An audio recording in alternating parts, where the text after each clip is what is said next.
Olympic மல்யுத்த போட்டியில் வீரர்களுக்கான எடை கணக்கீடு எப்படி செய்யப்படுகிறது? எடை கூடுதலாக இருக்கும் பட்சத்தில் உடனடியாக எடையை குறைக்க வீரர்கள் மேற்கொள்ளும் உத்திகள் என்ன என்பது குறித்து விளக்குகிறார் சிறப்பு செய்தியாளர் பாலவேல் சக்கரவர்த்தி. பாரிஸ் ஒலிம்பிக் போட்டியில மல்யுத்த வீராங்கனை வினேஷ் போகத் 100 கிராம் எடை கூடுதலாக இருந்தார் என்கிற காரணத்தால் அவர் தகுதி நீக்கம் செய்யப்பட்டிருக்கிறார்.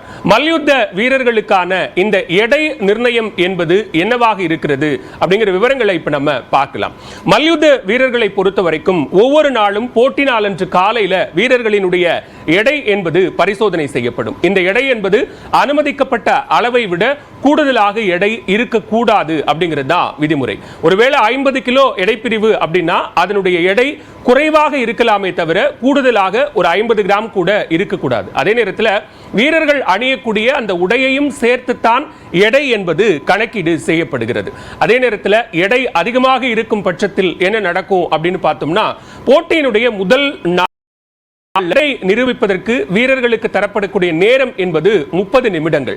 அந்த 30 நிமிடங்கள்ல வீரர்கள் எடையை நிரூபிக்கணும். ஒருவேளை எடை அதிகமாக இருக்கும் பட்சத்தில் வீரர்கள் அந்த எடையை குறைப்பதற்கான முயற்சியில ஈடுபடுவாங்க. ஒருவேளை எடை கூடுதலாக இருக்கும் பட்சத்தில் 30 நிமிடங்களுக்கு பிறகும் அந்த எடையை குறைக்க முடியல அப்படின்னா போட்டியிலிருந்து வீரர்கள் தகுதி நீக்கம் செய்யப்படுவார்கள். அது ஒருவேளை அந்த முதல் நாளில் அவர்கள் வெற்றி பெற்று இரண்டாவது நாளுக்கு வரும் பட்சத்தில் இரண்டாவது நாளிலும் எடை பரிசோதனை செய்யப்படும். அப்படி அவர்களுக்கு கொடுப்பதற்கான நேரம் அப்படின்னு பார்த்தோம்னா அது வெறும் 15 நிமிடங்கள் மட்டும்தான் வீரர்களுக்கு அந்த நேரம் என்பது கொடுக்கப்படும். சரி, உடனடியா வீரர்கள் அந்த எடை குறைப்பு நடவடிக்கையில் ஈடுபடணும். அதற்கு என்னெல்லாம் பண்றாங்க அப்படிங்கிற விவரங்களை நம்ம பார்க்கலாம். அப்படி பார்த்தோம்னா பாடியை டீஹைட்ரேட் பண்றது, அதாவது நீர்ச்சத்தை உடலில் இருந்து இழப்பது அப்படிங்கிறது வீரர்களுக்கு கை கொடுக்கக்கூடிய ஒரு விஷயமாக இருக்கிறது. அது மட்டும் இல்லாம அது டீஹைட்ரேட் பண்றது அப்படின்னா அதுல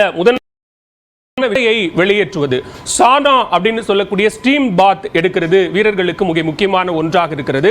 அதற்கு பிறகு இயற்கையான உபாதைகளை வெளியேற்றுவது, சிறுநீர் மலம் கழிக்கிறது அப்படிங்கிறதும் கூட உடல் எடையை குறைப்பதற்கான ஒரு உத்தியாக பார்க்கப்படுகிறது.